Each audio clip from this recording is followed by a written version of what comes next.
हरित तीज का पर्व है, मन में उमंग अपार। पार्वती संग शिव मिलन, सुखी हो संसार। ये दोहा हरतालिका तीज के महत्व को दर्शाता है। माँ पार्वती और भगवान शिव के पावन मिलन का प्रतीक, जो दाम्पत्य जीवन में सुख, समृद्धि और सौभाग्य प्रदान करता है। Hi everyone, welcome to the Indian taste and culture. आप सभी को हरतालिका तीज की हार्दिक शुभकामनाएं। आज हम इस वीडियो में जानेंगे हरतालिका तीज का व्रत कब और क्यों किया जाता है, इस व्रत का इतना ज़्यादा महत्व क्यों है और इस व्रत की पौराणिक कथा क्या है।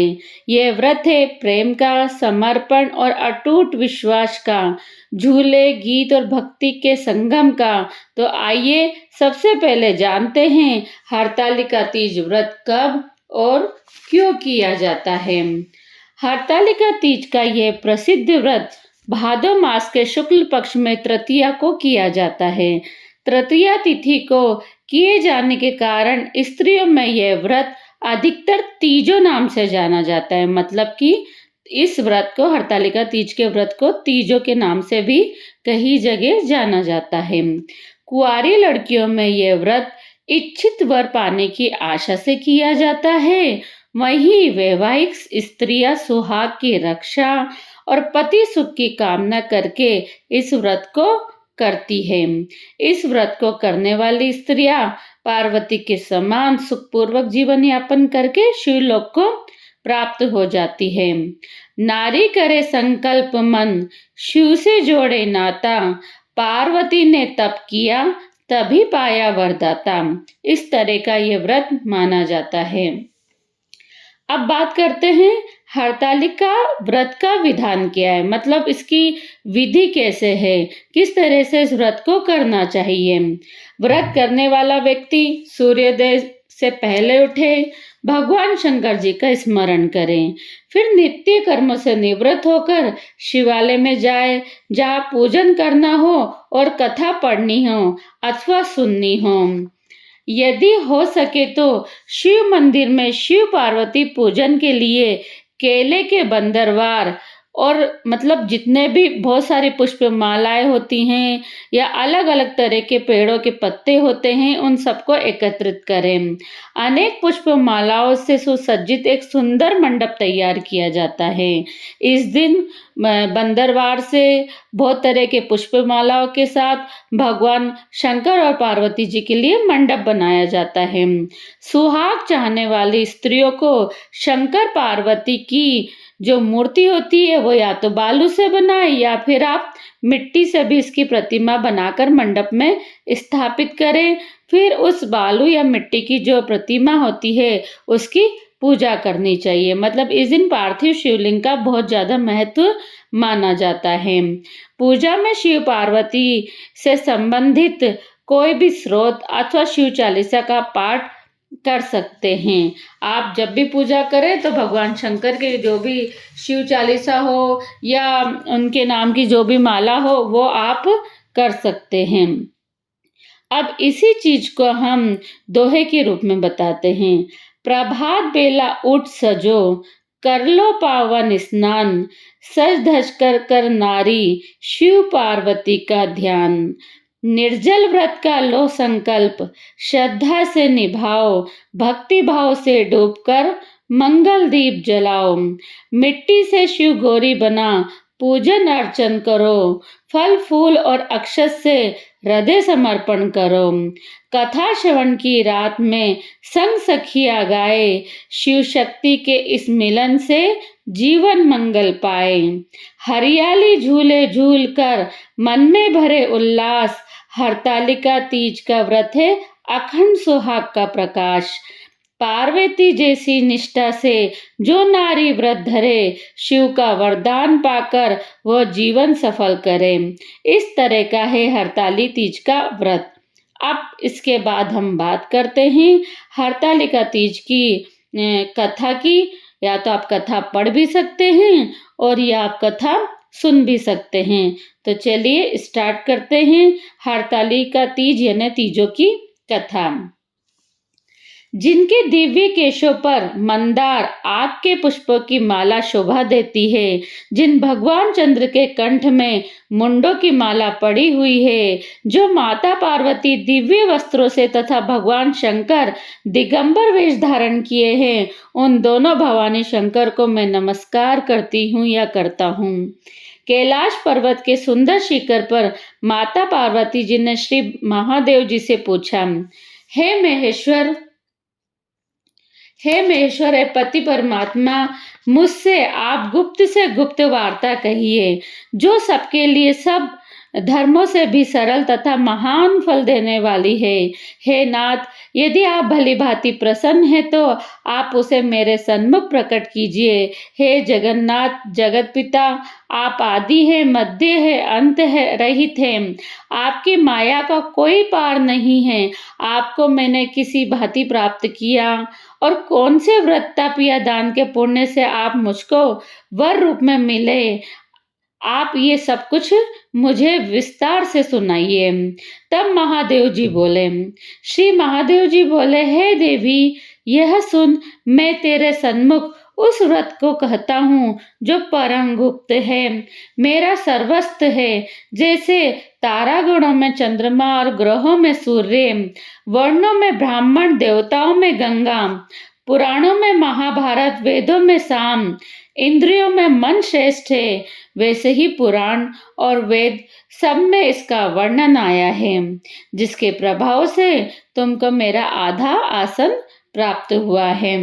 मतलब पार्वती जी ने पूछा कि महादेव जी, आप मुझे किस तरह मिले, आप ये सब कुछ मुझे विस्तार से बताइए। तो महादेव जी ये सब कुछ पार्वती जी को इस जन्म में विस्तार से बता रहे हैं। जो जो काम पूर्व जन्म में पार्वती जी ने किया, उससे खुश होकर महादेव जी पार्वती जी को प्राप्त हुए, वो सब कथा इसमें बताई जा रही है।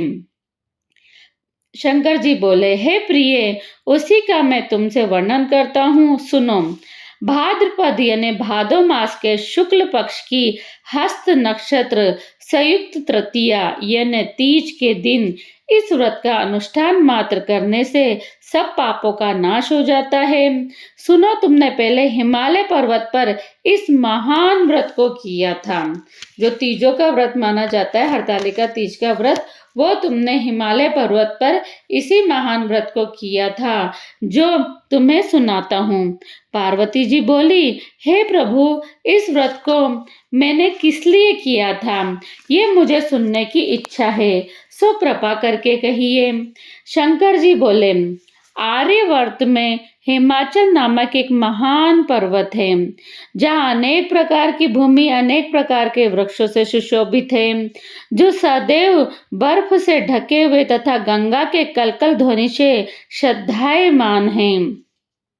हे पार्वती जी, तुमने बाल्यकाल में उसी स्थान पर परम तप किया था और 12 साल तक नीचे को मुख करके धूम्रपान ही किया था। तब फिर 64 वर्ष तक तुमने सूखे पत्तों का भोजन करके ही तप किया और माघ के महीने में जल में रहकर तथा वैशाख मास में अग्नि में प्रवेश करके तप किया। श्रावण के महीने में बाहर खुले में निवास कर अन्न जल त्याग तप करती रही। तुम्हारे उस कष्ट को देखकर तुम्हारे पिता को बड़ी चिंता हुई। वे चिंतातुर होकर सोचने लगे कि मैं इस कन्या की शादी किससे करूं। इस अवसर पर देवलोक से ब्रह्मा जी के पुत्र नारद जी वहां आ पहुंचे। जो ब्रह्मा जी के पुत्र है वो नारद जी हैं। वो ऋषि उनके पास आए, पार्वती जी मैया के पापा के पास, फादर के पास, और उनसे कहने लगे, देवश्री नारद जी ने तुम शैलपुत्री को देखा। तुम्हारे पिता हिमालय ने देवर्षि को अर्घ्य पाद्य आसन देकर सम्मान सहित बिठाया और कहा, हे मुनीश्वर, आपने यहाँ तक आने का कष्ट कैसे किया, कहिए। वो मुनीश्वर से पूछते हैं कि आप यहाँ तक कैसे आए, आप इस बात की चर्चा करिए, आज्ञा दे। नारद जी बोले, मैं गिरिराज विष्णु भगवान का भेजा हुआ आया हूँ, तुम मेरी बात सुनो। आप अपनी कन्या को उत्तम वर का दान करें। ब्रह्मा, इंद्र, शिव आदि देवताओं में विष्णु भगवान के समान कोई उत्तम नहीं है, इसलिए मेरे मत से आप अपनी कन्या का दान भगवान विष्णु को ही दें। हिमाचल बोले, यदि भगवान वासुदेव स्वयं ही कन्या को ग्रहण करना चाहते हैं और इस कार्य के लिए ही आपका आगमन यहाँ हुआ है, तो ये मेरे लिए गौरव की बात है। मैं अवश्य उन्हें ही दूंगा। हिमाचल का यह कथन सुनते ही देवर्षि नारद जी आकाश में अंतर्ध्यान हो गए और शंख, चक्र, गदा, पद्म एवं पीताम्बर धारी भगवान विष्णु के पास पहुंचे। मतलब कि पहले तो वो पार्वती मैया के पापा के पास आए ये शादी का प्रस्ताव लेकर, फिर उसके बाद वो विष्णु भगवान के पास शादी का प्रस्ताव लेकर वहां पहुंच गए। नारद जी ने हाथ जोड़कर भगवान विष्णु से कहा, प्रभु आपका विवाह कार्य निश्चित हो गया है। इधर हिमाचल ने पार्वती जी से प्रसन्नतापूर्वक कहा, हे पुत्री, मैंने तुमको गरुड़ ध्वज भगवान विष्णु को अर्पण कर दिया है। पिता के इन वाक्यों को सुनते ही पार्वती जी अपनी सहेली के घर गई और पृथ्वी पर गिरकर अत्यंत दुखित होकर विलाप करने लगी। उनको विलाप करते हुए देखकर सखी बोली, हे देवी, तुम किस कारण से दुख पाती हो, मुझे बताओ, मैं अवश्य ही तुम्हारी इच्छा पूर्ण करूंगी। पार्वती बोली, हे सखी, सुन, मेरी जो मन की अभिलाषा है वह मैं सुनाती हूँ। मैं श्री महादेव जी को वरण करना चाहती हूँ, उसमें संदेह नहीं।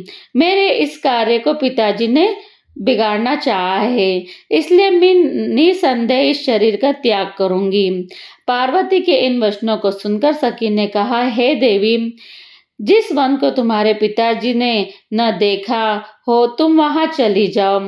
तब हे देवी पार्वती, तुम अपनी सखी का ये वचन सुन ऐसे ही वन को चली गई।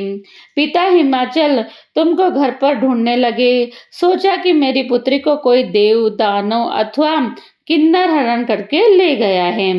मैंने नारद जी को वचन दिया था कि मैं पुत्री को गरुड़ ध्वज भगवान के साथ वरण करूंगा। हाय, अब वह कैसे पूरा होगा। ऐसा सोचकर वह बहुत चिंतातुर हो मूर्छित हो गए।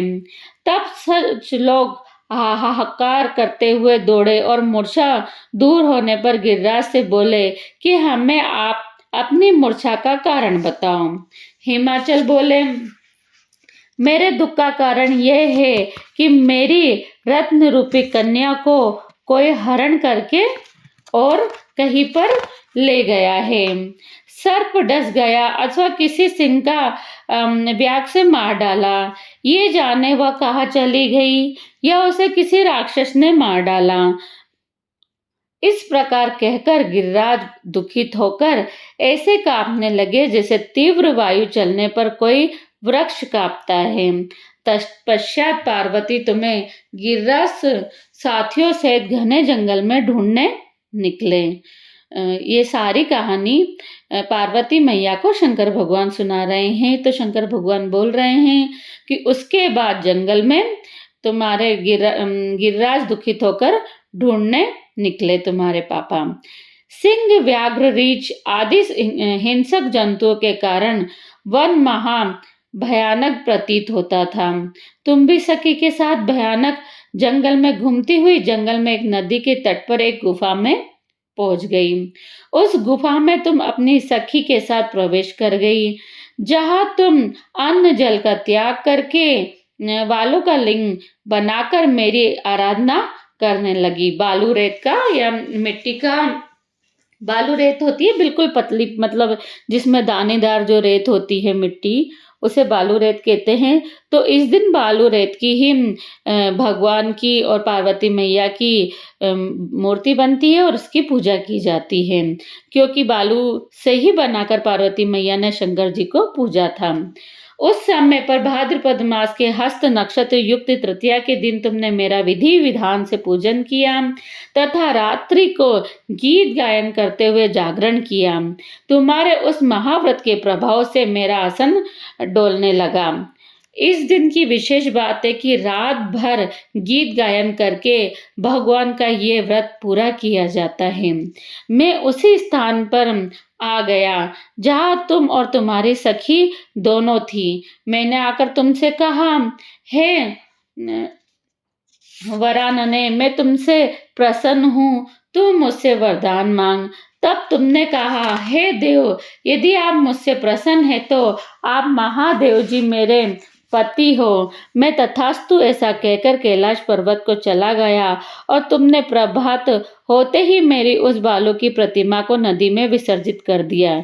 यदि आप हरतालिका तीज के दिन बालू की प्रतिमा बनाकर पूजा करते हैं तो दूसरे दिन उसे पानी में या नदी में कहीं भी विसर्जित जरूर करें। हे शुभे, तुमने वहां अपनी सखी सहित व्रत का पारायण किया। इतने में हिमवान भी तुम्हें ढूंढते उसी घने वन में आ पहुंचे। उस समय उन्होंने नदी के तट पर 2 कन्याओं को देखा तो ये तुम्हारे पास आ गए और तुम्हें हृदय से लगाकर रोने लगे और बोले, बेटी, तुम इस सिंह व्याघ्रिधि युक्त घने जंगल में क्यों चली आई? तुमने कहा, हे पिता, मैंने पहले ही अपना शरीर शंकर जी को समर्पित कर दिया था, किंतु आपने इसके विपरीत कार्य किया, इसलिए मैं वन में चली आई। ऐसा सुनकर हिमवान ने तुमसे कहा कि तुम्हारा इच्छा के विरुद्ध ये कार्य नहीं करूंगा। तब वे तुम्हें लेकर घर को आए, तुम्हारे विवाह मेरे साथ किया। हे प्रिय, उसी व्रत के प्रभाव से तुमको मेरा अर्ध आसन प्राप्त हुआ है। इस व्रतराज को मैंने अभी तक किसी को सन्मुख वर्णन नहीं किया है। हे देवी, अब मैं तुम्हें ये बताता हूँ कि इस व्रत का ये नाम क्यों पड़ा। तुमको सखी हरण करके ले गई थी, इसलिए सखी हरण करने के कारण इसका नाम हरतालिका दिया गया। पार्वती जी बोली, हे स्वामी, आपने इस व्रतराज का नाम तो बता दिया, किंतु अब मुझे इसकी विधि एवं फल भी बताइए कि इसके करने से किस फल की प्राप्ति होती है। तब भगवान शंकर जी बोले, इस स्त्री जाति के अत्युत्तम व्रत की विधि सुनिए।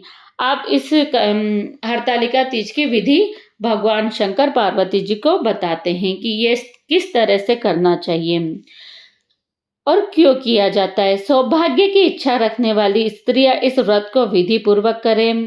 केले के खंभों में मंडप बनाकर उसे बंदरवारों से सुशोभित करें। उसमें विविध रंगों के उत्तम रेशमी वस्त्र की चांदनी ऊपर तान दें। चंदन आदि सुगंधित द्रव्यों का लेपन करके स्त्रियां एकत्र हो, शंख, भेरी, मृदंग आदि बजावे, विधि पूर्वक मंगलाचार करके श्री गौरी शंकर की बालू निर्मित प्रतिमा स्थापित करे, क्योंकि इस दिन बालू से ही प्रतिमा बनाई जाती है। फिर भगवान शिव पार्वती जी का गंध, धूप, दीप, पुष्प, पंचामृत आदि से विधि पूर्वक पूजन करें। अनेक नैवेद्यों का भोग लगाएं और रात्रि को जागरण करें। इस दिन रात्रि को जागरण करना अनिवार्य है।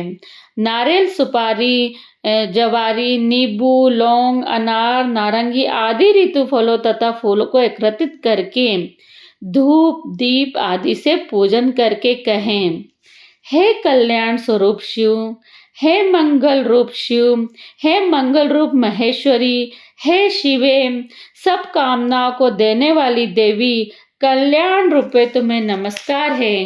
कल्याण स्वरूप माता पार्वती, हम तुम्हें नमस्कार करते हैं। भगवान शंकर जी को सदैव नमस्कार करते हैं। हे ब्रह्म रूपिणी, जगत का पालन करने वाली माँ, आपको नमस्कार है। हे सिंह वाहिनी, मैं सांसारिक भय से व्याकुल हूँ, तुम मेरी रक्षा करो। हे महेश्वरी, मैंने इस अभिलाषा से आपका पूजन किया है। हे पार्वती मैया, आप मेरे ऊपर प्रसन्न होकर मुझे सुख और सौभाग्य प्रदान कीजिए। इस प्रकार के शब्दों द्वारा उमा सहित शंकर जी का पूजन करें। विधि पूर्वक कथा सुनकर गोवस्त्र, आभूषण आदि ब्राह्मण को दान करें और मंदिर में सीधा जरूर दान करें। इस प्रकार से व्रत करने वाले के सब पाप नष्ट हो जाते हैं। बोलो शंकर भगवान और पार्वती मैया की जय। तो इस कथा से ये सिद्ध होता है कि यदि नारी संकल्प करके मन में शिव के प्रति और पार्वती मैया के प्रति आराधना करे तो उनकी मनोकामना सारी पूर्ण होती है। तो आशा है आपको ये कथा बहुत अच्छी लगी होगी। आप सभी को हरतालिका तीज की हार्दिक शुभकामनाएं। हरतालिका व्रत करे, नारी मन में धार, शिव संग पार्वती मिले, खुशियां हो अपार। ये व्रत है प्रेम का, समर्पण का, अटूट विश्वास का, हम स्त्री के सौभाग्य का। तो जो भी कुंवारी कन्या अच्छे वर की प्राप्ति चाहती है तो इस व्रत को जरूर करे, और जो भी स्त्रियां अखंड सौभाग्य चाहती है तो इस व्रत को जरूर करे। इस व्रत में बालू रेत से पार्वती मैया और शंकर जी की मूर्ति स्थापित करे, और इस व्रत को मंडप के नीचे किया जाता है। मंडप बनाने की विधि आपको कथा में अच्छे से समझा दी गई है। केले के पत्तों के साथ इसकी मंडप बनाया जाता है। बीच में माता पार्वती और शंकर भगवान विराजित किए जाते हैं। शंकर भगवान को जो जो प्रिय चीजें हैं वो सब चीज यहाँ पे चढ़ाई जाती है। जैसे आंकड़ा चढ़ाया जाता है, धूप चढ़ाई जाती है, पंचामृत भगवान को बहुत ज्यादा पसंद है। लेकिन भगवान शिव को कोई भी खंडित चीजें पसंद नहीं है। जैसे खंडित चावल भगवान को ना चढ़ाए, खंडित मूंग भगवान को ना चढ़ाए। जो भी चीज खंडित होती है वो भगवान को बिल्कुल भी प्रिय नहीं है। तो आप ध्यान देकर ही भगवान शिव को जो भी चीज चढ़ाएं वो पूरी ही होनी चाहिए। यदि आप नारियल चढ़ाते हैं तो वह भी कटा हुआ नहीं होना चाहिए। पूरा नारियल ही हमारे शंकर भगवान को चढ़ता है। खंडित कोई भी चीज भगवान को प्रिय नहीं है। हरियाली से सजे आंगन, झूले पड़े पेड़ों तले, सखिया संग गाए गीत, हंस खुशी के मेले। शिव पार्वती का व्रत करे, मन में भरे विश्वास, हरतालिका पर्व है सौभाग्य का प्रकाश।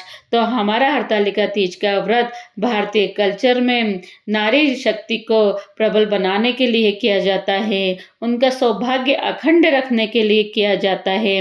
तो आप इस हरतालिका तीज के व्रत को जरूर करें और रात्रि जागरण जरूर करें।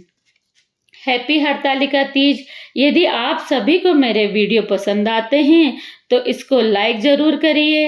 अपने फ्रेंड और फैमिली के साथ शेयर करना बिल्कुल भी ना भूलिए। और आप यदि चैनल पे नए हैं तो चैनल को सब्सक्राइब जरूर करें। भारतीय संस्कृति से रिलेटेड हम आगे सभी कथाएं यहाँ पे लाते रहिए, तो इसलिए आप इस वीडियो को सब्सक्राइब जरूर करिए। हरियाली झूले झूल कर मन में भरे उल्लास, हरतालिका तीज का व्रत है अखंड सुहाग का प्रकाश। पार्वती जैसी निष्ठा से जो नारी व्रत धरे, शिव का वरदान पाकर वह जीवन सफल करे। इस तरह का हमारा हरतालिका तीज का व्रत माना जाता है। आशा है आप जरूर इस व्रत को विधि पूर्वक करेंगे। तो बोलो पार्वती मैया, भोले शंकर भगवान की जय।